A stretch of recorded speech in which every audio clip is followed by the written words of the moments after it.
Hello दोस्तों, नमस्कार। स्वागत है एक बार फिर से आपके अपने स्कॉलर्स बेंच के करंट अफेयर के इस वीडियो में। आज है 6 जून और दिन है शनिवार। तो देखेंगे क्या कुछ नया अपडेट है आज के लिए। लेकिन नए अपडेट की तरफ बढ़ने से पहले हम लास्ट वीडियो के करंट अफेयर से रिलेटेड कुछ क्वेश्चन को सॉल्व करेंगे और उसको मेमोराइज करेंगे।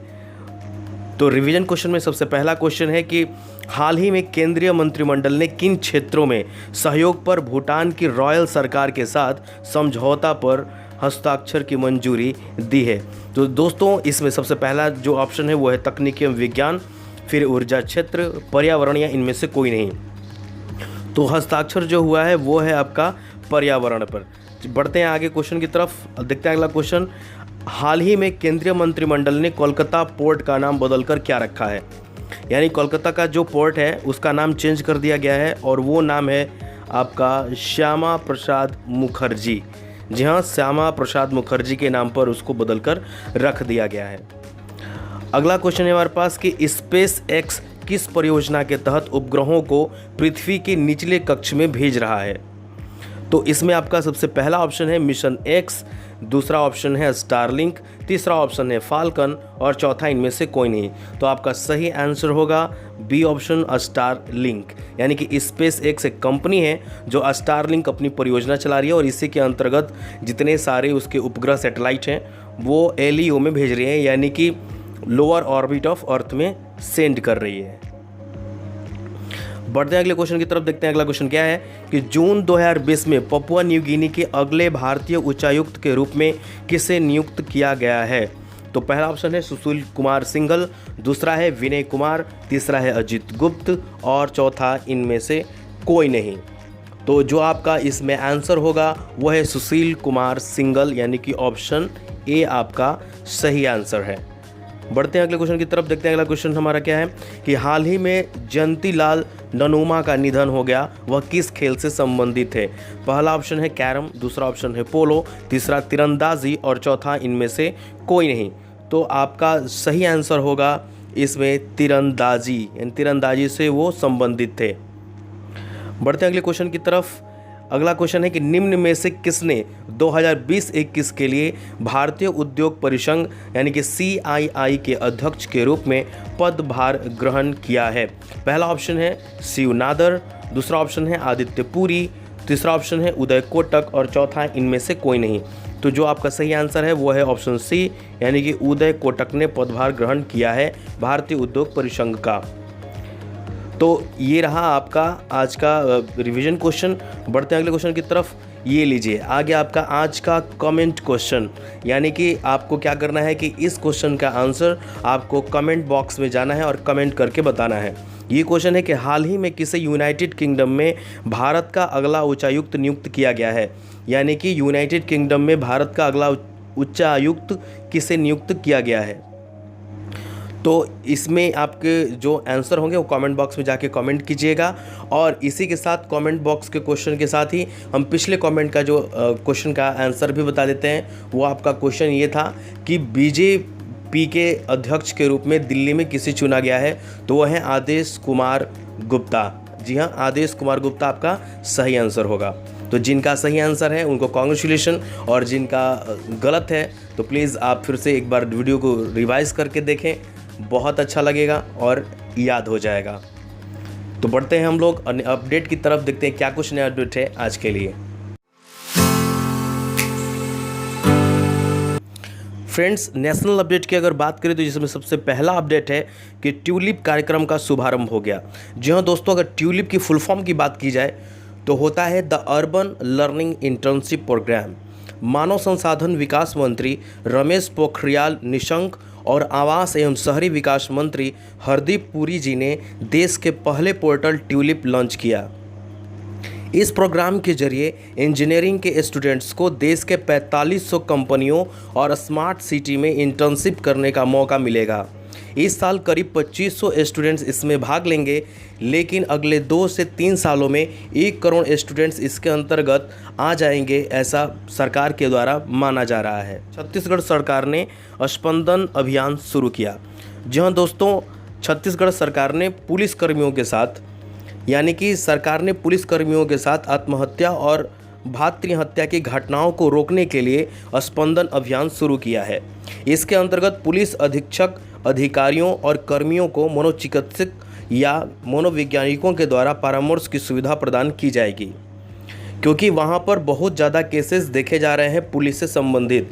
50 केस हर महीने दर्ज होते हैं पुलिस से संबंधित। पुलिस वर्ग स्ट्रेस और डिप्रेशन की वजह से अक्सर आत्महत्या जैसे कार्य कर लेते हैं और इसी की रोकथाम के लिए उनके बीच यह स्पंदन अभियान शुरू किया जा रहा है।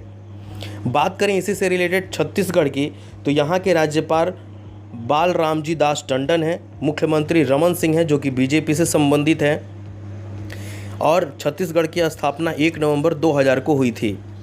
राजधानी इसका रायपुर है और राष्ट्रीय उद्यान यहाँ कांगेर घाटी राष्ट्रीय उद्यान, इंद्रावती राष्ट्रीय उद्यान पाया जाता है। पड़ोसी राज्य की अगर बात कर दी जाए कि इसके आसपास कौन कौन से राज्य होंगे, तो छत्तीसगढ़ के आसपास यूपी, झारखंड, उड़ीसा, महाराष्ट्र, तेलंगाना और आंध्र प्रदेश इसके पड़ोसी राज्य हैं। यहाँ मुख्यतः आदिवासी जनजाति पाई जाती है। दोस्तों अगले अपडेट की बात करें तो वो होता है KFON परियोजना दिसंबर 2020 तक पूरी की जाएगी। जी हाँ दोस्तों, KFON का फुल फॉर्म होता है केरला फाइबर ऑप्टिक नेटवर्क। यह एक ऐसी परियोजना है जिसका उद्देश्य गरीबों को मुफ्त इंटरनेट सुविधा प्रदान करना है। केरल पहला ऐसा राज्य है जिसने इंटरनेट को नागरिकों का मौलिक अधिकार घोषित कर दिया है। बढ़ते अगले अपडेट की तरफ, और अगला अपडेट है IIT मद्रास ने चेन्नई स्थित फर्म के साथ साझेदारी की। जी हाँ दोस्तों, IIT मद्रास ने एक टचलेस सैनिटाइजर डिस्पेंसर विकसित करने के लिए चेन्नई स्थित फर्म सीमा इंजीनियरिंग के साथ साझेदारी की है, जिसे कारों, वैन, बसों और यहाँ तक कि ऑटो रिक्शा में तैनात किया जा सकता है। यह डिज़ाइन AC और DC बिजली दोनों के अकॉर्डिंग इसको बनाया गया है, यानी कि दोनों पे ये चलता है। सामग्रियों की पसंद में विशेष ध्यान रखा गया है ताकि उन्हें तरल और जेल प्रकार के सैनिटाइजर के साथ सुरक्षित रूप से उपयोग किया जा सके। बढ़ते हैं अगले अपडेट की तरफ। ये हैं अनीस कपूर जो कि हरून इंडिया आर्ट सूची में सबसे ऊपर हैं। Anish Kapoor Hurun India art list 2020 में सबसे शीर्ष पर हैं। सूची को चीन की कंपनी ने कला सांख्यिकी विशेषज्ञ enterprise.com के साथ मिलकर बनाया है। यह सूची 31 दिसंबर 2019 को समाप्त वर्ष में सार्वजनिक नीलामी में अपने कार्यों की बिक्री के आधार पर शीर्ष 50 भारतीय कलाकारों की रैंकिंग में रखा है। कपूर ने 2019 में नीलामी में अपने कामों को 44.39 करोड़ रुपए में बेचकर सूची में शीर्ष स्थान हासिल किया है।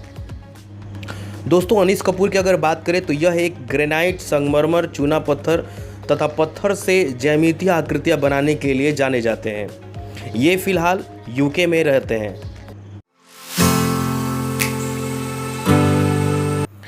फ्रेंड्स, इंटरनेशनल अपडेट में जो सबसे पहला अपडेट है वो है फोर्ब्स की सबसे ज़्यादा कमाई करने वाली मशहूर हस्तियाँ।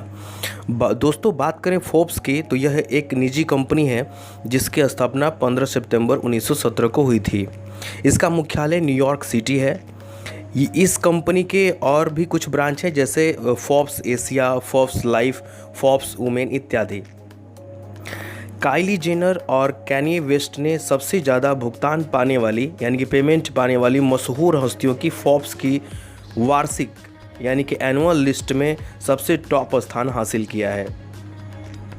रोजर फेडरर और लियोनेल मेसी सहित खेल सितारों ने टॉप 10 में अपना दबदबा बनाया है। बॉलीवुड अभिनेता अक्षय कुमार फोर्ब्स 2020 में विश्व में सबसे ज़्यादा भुगतान पाने वाली मशहूर हस्तियों की फोर्ब्स की लिस्ट में शामिल होने वाले एकमात्र भारतीय हैं जिनकी उम्र 52 साल है। अगले अपडेट की तरफ बढ़ते हैं। अगला अपडेट है फ्रांस से। तो फ्रांस भारत को सहायता प्रदान करेगा। जी हाँ दोस्तों, फ्रांस ने कोविड-19 और चक्रवात अम्फान के संदर्भ में भारतीय समाज के कमज़ोर वर्गों का समर्थन करने के लिए 200 यूरो मिलियन रियायती ऋण को अंतिम रूप दिया है। यह भारत में कमज़ोर लोगों को अतिरिक्त सामाजिक सुरक्षा प्रदान करके विश्व बैंक को मजबूत करेगा। फ्रांस के राष्ट्रपति इमैनुएल मैक्रॉन ने भारत को प्रभावित होने वाले सहायता के लिए जो भी आवश्यक हो समर्थन देने की पेशकश की है।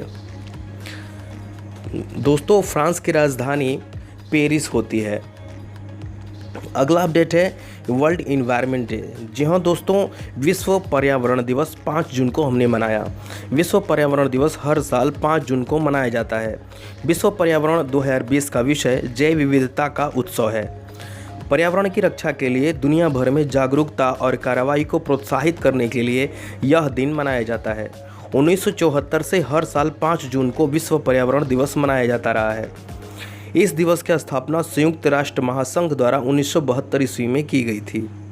अगला अपडेट है एशियन यूनिवर्सिटी रैंकिंग। जी हाँ दोस्तों, एशिया यूनिवर्सिटी रैंकिंग 2020 ने एशिया के शीर्ष 100 विश्वविद्यालयों में 8 भारतीय विश्वविद्यालयों को स्थान दिए हैं। Ranking British ranking agency Times Higher Education THE द्वारा संचालित की जाती है। एशिया विश्वविद्यालय रैंकिंग में भारत के 8 यूनिवर्सिटीज़ की लिस्ट में 6 भारतीय IIT शामिल हैं, जिसमें IIT Delhi, IIT Kharagpur, IIT Ropar, Indore, Mumbai और रुड़की हैं। फ्रेंड्स, दक्षिण अफ्रीका ने एक गहरे अंतरिक्ष ग्राउंड स्टेशन की मेज़बानी करने के लिए नासा के साथ भागीदारी की है, जो चंद्रमा, मंगल और उससे परे मानव अंतरिक्ष यान मिशनों का समर्थन करेगा। इस सहयोग के साथ दक्षिण अफ्रीका, अमेरिका, स्पेन और ऑस्ट्रेलिया के बाद चौथा देश बन गया जिसके पास एक दूरस्थ अंतरिक्ष स्टेशन है। स्टेशन चंद्रमा, मंगल और उससे आगे तक मानव अंतरिक्ष यान मिशन का समर्थन करेगा। बात करें अगर साउथ अफ्रीका की दोस्तों, वाल और ऑरेंज नदी यहीं से निकलती है। यहाँ मुलायम घास का क्षेत्र है जिसे वेल्ड कहा जाता है। मक्का यहाँ की मुख्य फसल है। जोहान्सबर्ग यहाँ का स्वर्ण नगर कहलाता है। विश्व में सबसे अधिक सोना यहीं के खदानों से निकाला जाता है। किम्बरले हीरे की खानों का विश्व प्रसिद्ध केंद्र है, इसलिए इसे डायमंड सिटी भी कहा जाता है। साउथ अफ्रीका की वैधानिक राजधानी केपटाउन है और न्यायिक राजधानी ब्लॉफांटेन है। फ्रेंड्स, अवार्ड कैटेगरी में जो अपडेट है वो है नीरज चोपड़ा को खेल रत्न के लिए नामांकित किया गया है। जी हाँ दोस्तों, एथलेटिक्स फेडरेशन ऑफ इंडिया ने देश के सर्वोच्च खेल सम्मान राजीव गांधी खेल रत्न पुरस्कार के लिए स्टार भाला फेंक नीरज चोपड़ा की सिफारिश की है। एशियाई खेलों के स्वर्ण पदक विजेता अरपिंदर सिंह जो ट्रिपल जंप के हैं और मनजीत सिंह 800 मीटर और एशियाई चैंपियन मध्य दूरी के धावक पीयू चित्रा को अर्जुन पुरस्कार की सिफारिश की गई। इसके अलावा दूती चंद को भी शामिल किया गया है। अगला अवार्ड है भारतीय लेखक ने एक पुरस्कार जीता है। जी हाँ दोस्तों, भारतीय लेखिका कृतिका पांडे ने राष्ट्रमंडल लघु कथा पुरस्कार। दोस्तों, राष्ट्रमंडल लघु कथा पुरस्कार की अगर बात करें तो दुनिया भर के साहित्यकारों और कहानीकारों को प्रेरित करने और जोड़ने के लिए इसकी शुरुआत 2012 में की गई थी। इसमें 2 से 5,000 शब्दों की अंग्रेजी भाषा की कहानियों को शामिल किया जाता है। तो जो लेखिका कृतिका पांडे हैं, इन्होंने the great Indian T and snacks के लिए ये पुरस्कार जीता है। यह नफरत और पक्षपात के युग में प्यार के बारे में बात करता है। राष्ट्रमंडल लघु कथा पुरस्कार को सर्वश्रेष्ठ अप्रकाशित लघु कथा के लिए प्रदान किया जाता है। पांडे को पहले पुरस्कार पुरस्कार के लिए नामांकित किया गया था।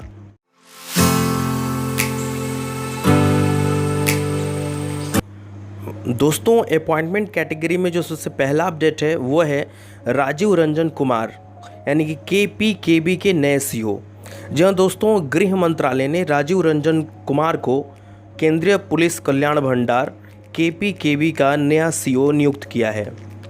KPKB की बात करें तो केंद्रीय पुलिस कल्याण भंडार यह सरकार द्वारा चलाई जाने वाली एक कैंटीन सुविधा है। तत्काल प्रभाव से RM मीणा के स्थान पर 3 महीने के लिए इनको नियुक्त किया गया है, यानी कि राजीव रंजन कुमार को। पूर्व CEO RM मीणा द्वारा KPKB से 1026 उत्पादों को हटाने की सूची जारी करने के बाद यह निर्णय लिया गया। अगला अपॉइंटमेंट है विश्व बैंक से, यानी कि WTO वर्ल्ड ट्रेड ऑर्गेनाइजेशन में 2 IAS अधिकारी की नियुक्ति हुई है। मोदी सरकार ने प्रधानमंत्री कार्यालय के 2 सदस्यों वरिष्ठ IAS अधिकारी राजीव टोपनो और ब्रजेंद्र नवनीत को क्रमशः विश्व बैंक और विश्व व्यापार संगठन यानी कि WTO में नियुक्त किया है। टोपनो को वाशिंगटन स्थित विश्व बैंक का वरिष्ठ सलाहकार नियुक्त किया गया है। जिनेवा में विश्व व्यापार संगठन में भारत के लिए अस्थायी मिशन PMI में नवनीत को राजदूत नियुक्त किया गया है। दोस्तों, आप एक बात और है यहाँ पे कि I am extremely sorry for this कि हमारा तबीयत थोड़ा सा वो ख़राब हो गया है, जिसकी वजह से आवाज़ क्लियर नहीं आ पा रही है। तो अगर साउंड से रिलेटेड कोई प्रॉब्लम होगा तो प्लीज़ इसके लिए आई एम एक्सट्रीमली सॉरी। जैसे ही ठीक हो जाएंगे तो आवाज़ें अच्छी हो जाएंगी, तो प्लीज़ आप लोग थोड़ा सा कोऑपरेट कीजिएगा। फ्रेंड्स, साइंस एंड टेक्नोलॉजी का अपडेट में सबसे पहला अपडेट है, इंडसइंड बैंक ने एक मोबाइल ऐप लॉन्च किया है। जी हाँ दोस्तों, इंडसइंड बैंक ने एक मोबाइल एप्लीकेशन आधारित एक सुविधा शुरू की है, जहां ग्राहक कुछ ही घंटों में चालू बैंक खाता खोल सकता है। नई सुविधा का उपयोग प्रोप्राइटरशिप साझेदारी के साथ निजी और सार्वजनिक लिमिटेड कंपनियों सहित सभी प्रकार के व्यवसायों के लिए चालू खाते खोलने के लिए किया जा सकता है। इस ऐप का नाम इंडस कारपोरेट ऐप है। अगला जो है वो है जम्मू कश्मीर से, यानी कि जम्मू और कश्मीर के उपराज्यपाल गिरीश चंद्र मुर्मू ने एक वेतन ट्रैकर मोबाइल ऐप या मेरा वेतन नाम का लॉन्च किया है। इसका उद्देश्य सरकारी कर्मचारियों को वेतन संबंधी जानकारी प्रदान करना है। मेरा वेतन ऐप यानी कि फर्स्ट एडिशन के लॉन्च के साथ कर्मचारी आसानी से अपने वेतन और अन्य विवरण तक कभी भी पहुंच सकेंगे। अगला DRDO से न्यूज है कि DRDO ने एक उपकरण विकसित किया है। जी हाँ दोस्तों, ये बहुत इंपॉर्टेंट है आज के डेट के लिए। तो DRDO ने एक उपकरण सुमेरु पैक विकसित किया है, जो व्यक्तिगत सुरक्षा उपकरण PPE यानी कि पर्सनल प्रोटेक्शन इक्विपमेंट पहनने वालों को पसीनों से आराम महसूस करने में मदद करता है। इसने एक व्यक्तिगत वायु संचलन प्रणाली विकसित की है, जिसे PPE के अंदर लगभग 500 ग्राम वजन के एक छोटे बैग के रूप में इस्तेमाल किया जा सकता है। यह 39 डिग्री सेल्सियस के टेम्परेचर पर भी अच्छी तरह से काम करता है और पहनने वाले को बिना पसीना के आरामदायक और ठंडा रखता है। दोस्तों, PACS की फुल फॉर्म की बात की जाए तो उसका होता है पर्सनल एयर सर्कुलेशन सिस्टम। ये 500 ग्राम का एक बैग PPE के अंदर, क्योंकि PPE किट पहनने के 30 से 45 मिनट के अंदर ही आपको बहुत पसीना आने लगेगा, बहुत गर्मी होने लगेगी।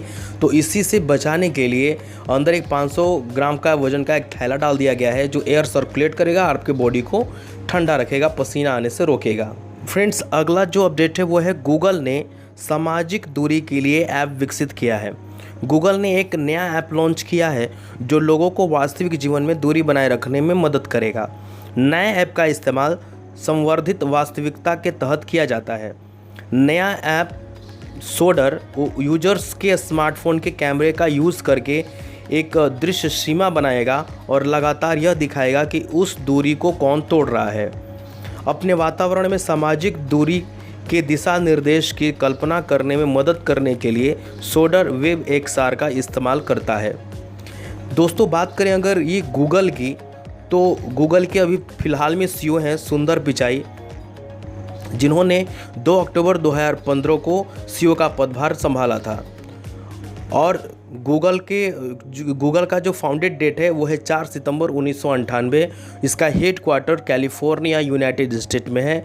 इसके फाउंडर लैरी पेज और सैरिगी बेरिन हैं। सुंदर पिचाई की अगर बात करें तो ये IIT खड़गपुर से इन्होंने IIT किया है, और ये इनका जन्म मदुरई के तमिलनाडु में हुआ था। यह मटेरियल इंजीनियर के रूप में 2014 में गूगल को ज्वाइन किए थे। इनकी सैलरी की अगर बात कर दी जाए तो 20 लाख USD यानी कि US dollar 20 lakh US dollar इनकी सैलरी होती है। फ्रेंड्स, ट्रिब्यूट कैटेगरी में जो सबसे पहला अपडेट है कि प्रसिद्ध गीतकार अनवर सागर का निधन हो गया। जी हाँ दोस्तों, गीतकार अनवर सागर का जून 2020 में निधन हो गया। अनवर ने 80 और 90 के दशक में कई लोकप्रिय गीत लिखे। याराना, सलामी, आ गले लग जा और विजय पथ जैसे फिल्मों का श्रेय भी उन्हें ही जाता है। अनवर सागर ने नदीम श्रवण, राजेश रोशन, जतिन ललित और अनु मलिक जैसे संगीत निर्देशकों के साथ भी काम किया है। अगला अपडेट है ट्रिब्यूट में, वह है बसु चैटर्जी का निधन। जहां दोस्तों फिल्म निर्माता बसु चैटर्जी का जून 2020 में निधन हो गया। प्रख्यात निर्देशक को लोकप्रिय टेलीविज़न श्रृंखला ब्योमकेश बख्शी के लिए जाना जाता है और पिया का घर, रजनीगंधा, छोटी सी बात, बातों बातों में और खट्टा मीठा जैसे फिल्मों के लिए जाना जाता था। 1969 में चैटर्जी की पहली फिल्म सारा आकाश आगरा में बनाई गई थी। तो इसी के साथ हमारा आज का अपडेट ख़त्म होता है और मिलेंगे हम लोग एक नए अपडेट के साथ। तब तक के लिए आप हमारे चैनल पर अगर नए विजिट कर रहे हैं तो चैनल को सब्सक्राइब कर लें और बेल नोटिफिकेशन का आइकन को प्रेस कर लें, ताकि आपको हमारे चैनल से आने वाली लेटेस्ट वीडियोस की जानकारी लगातार मिलती रहे। तो तब तक के लिए आप खुश रहिए, स्वस्थ रहिए। जय हिंद, वंदे मातरम।